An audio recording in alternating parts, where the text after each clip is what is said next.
Hey all, it's Philip from PR Moves back again for another video. Coming out here, we're doing our Bears versus Lions predictions. Now, the Bears aren't a very fun team to talk about right now, so we're not going to talk too much about last week. Besides how it pertains to this week, it's a new week. I hope we have a new. The only thing I'm going to say about Matt Nagy is I hope we have a new play caller. And that's pretty much all you're going to get besides when we talk about receivers.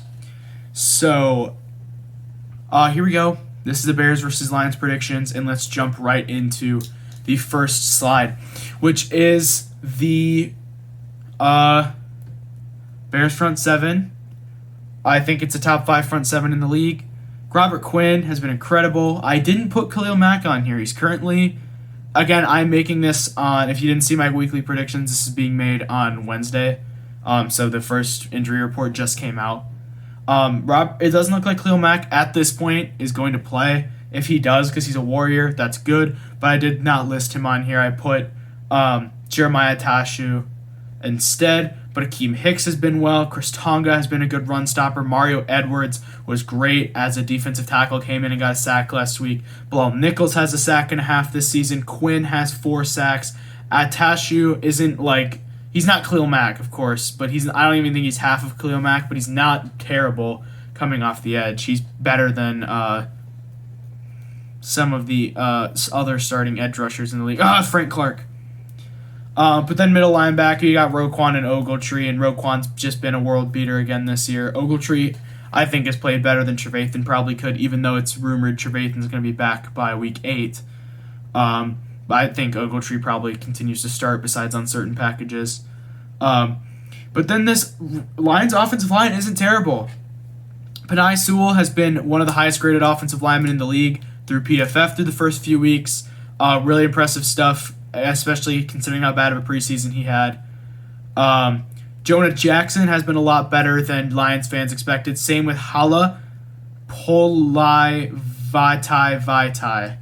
Oh my gosh. I'm not saying that again. I'm just going to say Vaitai. Vaitai has been a lot better than Lions fans also expected. Frank Ragnow's an all-pro center. You can't get around that. And then Matt Nelson at right tackle. I think that's a position Robert Quinn with Matt Nelson there. I think Robert Quinn. The thing is, Robert Quinn's going to be getting those double teams now that Khalil Mack isn't there. So other people like Mario Edwards, Bilal Nichols, Akeem Hicks got to step up if Khalil Mack doesn't play. If Khalil Mack does play, of course, it makes things easier because an injured Khalil Mack is probably still a top 5 edge rusher in the league. So, but overall, I think the Bears front seven should be able to at least get the same amount of pressure on Jared Goff as they did on, say, maybe Matthew Stafford week 1, kind of in between that 2.5 sacks that they got on Stafford week 1 compared to how they did against Joe Burrow and Baker Mayfield, which was just incredible work. The sides did a great job coordinating this unit. That moves us over to the Lions front seven versus the Bears offensive line. Of course, we're not going to talk about last week too much, but we're going to talk about the Bears offensive line before the Lions front seven here. Absolutely terrible. I don't think anyone in this offensive line had a good game against the Browns. I think the best player was Cody Whitehair. Sam Mustipher's been the worst center in the league. James Daniels has played not worth a contract. Jermaine Ifedi and Jason Peters look like they're the combined age of 70 years old, which they pretty much are. It's just been very tough to watch. But luckily they're going up.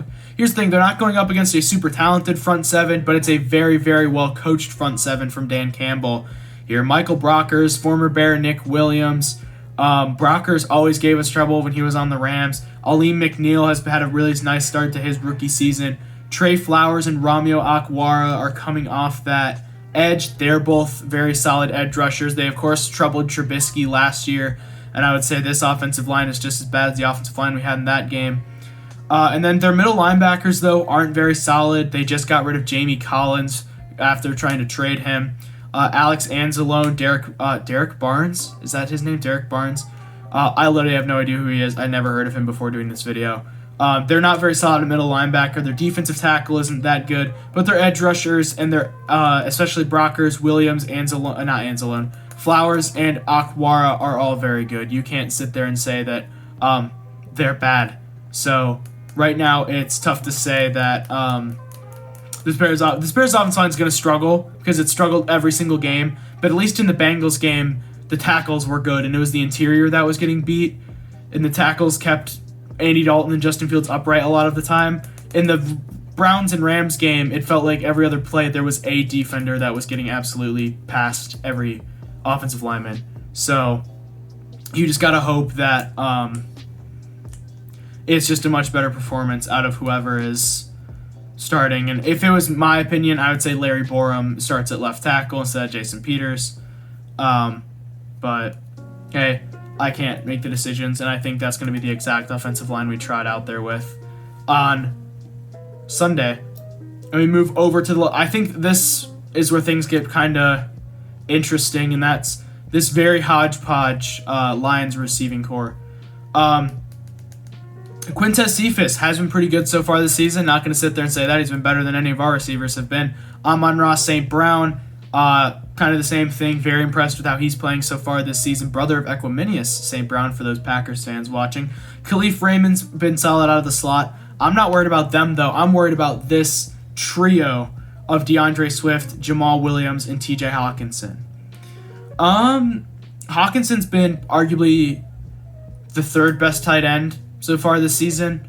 I'd say just because Kittle hasn't really had a receiving impact that some people thought he would, it would probably go Waller, Kelsey, Hawkinson so far this season. Very impressed with him. DeAndre Swift and Jamal Williams, they're in this Anthony Lynn offense for the Lions. They are both the number one receiver on half the plays and the number one running back.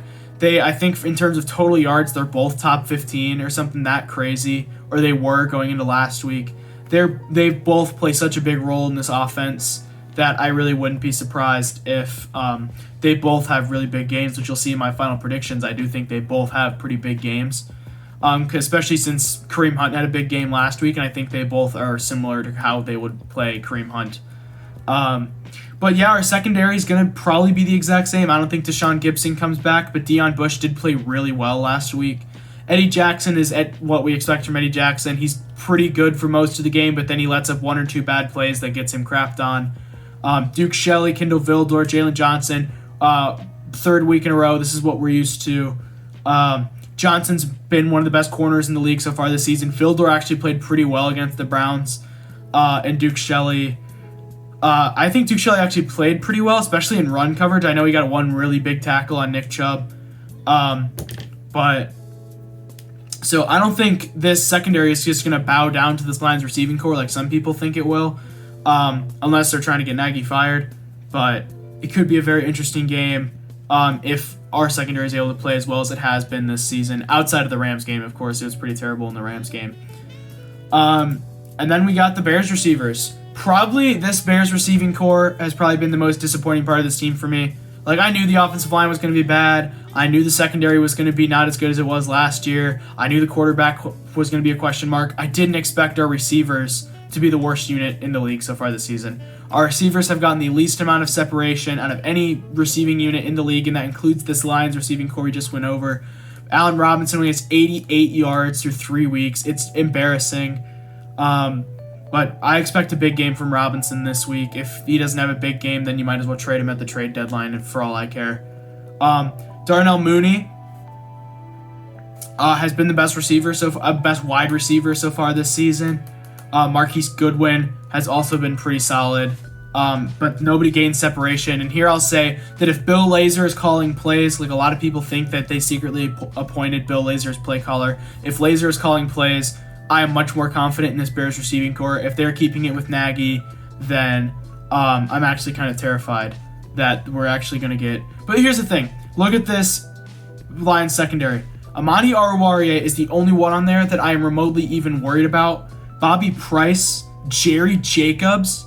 If we're not able to get separation against Bobby Price and Jerry Jacobs and Will Harris, then might as well just tank for the rest of the season because there's no point in even trying. That's embarrassing if we're not able to get separation against those three receivers. And then Tracy Walker is a pretty good strong safety. I'm not going to come out here and bash Tracy Walker. But Price, Jacobs, and Harris absolutely should get torched by our receivers. And if Bill Lazor's calling plays like I hope he is, then really shouldn't be a concern. And then that jumps us over to our final predictions here. I do think the Bears win. I know that some Bears fans think that, if we lose, then Nagy's going to get fired, and I want Nagy to get fired. Here's the thing. We're at home. We're going to have the home crowd, which means they might actually be booing, but I don't really care. We're